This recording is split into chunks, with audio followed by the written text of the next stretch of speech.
Vamos falar de outro assunto também, porque o agro está querendo a anulação das questões do Enem. Mais uma questão aqui que a gente tem discutido muito desde esse final de semana, né? A bancada do agro está dizendo que tem cunho ideológico. Não surpreende a ninguém, né? Um total de 0 pessoas. Você está dizendo a bancada do agro, exatamente. Né? Quem é a 3 bancada questões do Enem. E está querendo convocar o ministro. Então, a frente parlamentar da agropecuária, como disse o Chico, a bancada, que é integrada por parlamentares ruralistas, estão dizendo que essas questões são de comprovação unicamente ideológica.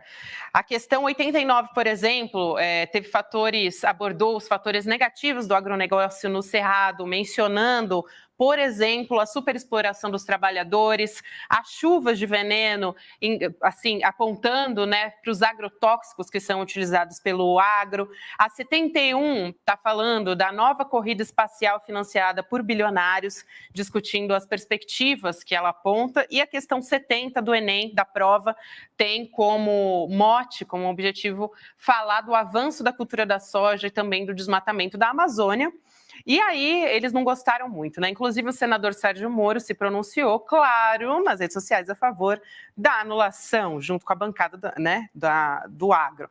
Vergonhoso, é o que diz o Sérgio Moro, o governo federal usar o Enem para fazer doutrinação ideológica e, ao mesmo tempo, atacar o agronegócio. Foi o que ele postou. Ai, Guga, não tem vergonha, né? E aí? É uma piada, é uma piada, é uma piada. Ele falou vergonhoso. Será que ele falou com S ou com Z? Porque o Moro não sabe português, né? Deve ter escrito. Será que ele falou olhando para o espelho?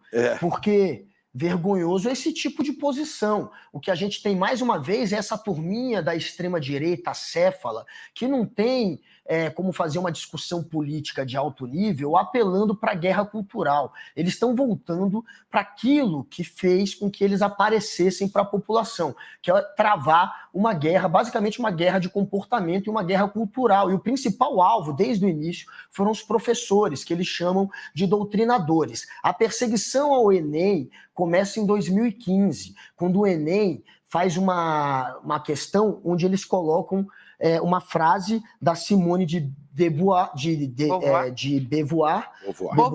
fala de Beauvoir. Não se nasce mulher, torna-se mulher. Era essa a frase, que para eles tinha um cunho feminista. E aí eles acharam que aquilo era inaceitável. A partir desta questão da escritora francesa, eles passam a perseguir não só os professores e o Enem. E quando era presidente, em 2021, o Jair Bolsonaro, ele inclusive diz que a partir daquele ano, já em 2021, o Enem ia passar a ter a cara do governo federal, ou seja, de um governo com viés neofascista, um governo que a gente conheceu, um governo autoritário que tentou inclusive dar um golpe de Estado. A partir dali, sim, eles tentaram de alguma maneira controlar o que podia sair no Enem, porque o Enem é feito de uma maneira independente. Os professores que formulam as perguntas são contratados por edital. Aquilo passa por uma banca de professores, 2 vezes por uma banca depois de professores que avaliam se aquela questão está bem formulada.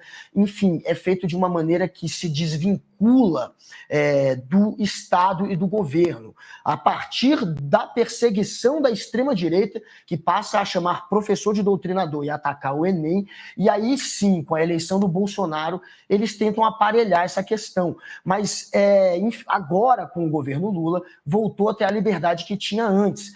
Não foi o governo Lula que bolou nenhuma dessas 3 questões, e elas são supérfluas, não tem nenhum tipo de doutrinação em nenhuma delas. Mas essa turma da extrema-direita, que não tem nada além de uma guerra cultural para tentar conseguir trazer para eles algum tipo de lacração e para conseguir incitar a militância deles, voltaram, claro, para a estaca zero, que é essa, a de atacar professor, a de atacar o Enem. Estamos vendo mais um capítulo da guerra cultural bolsonarista.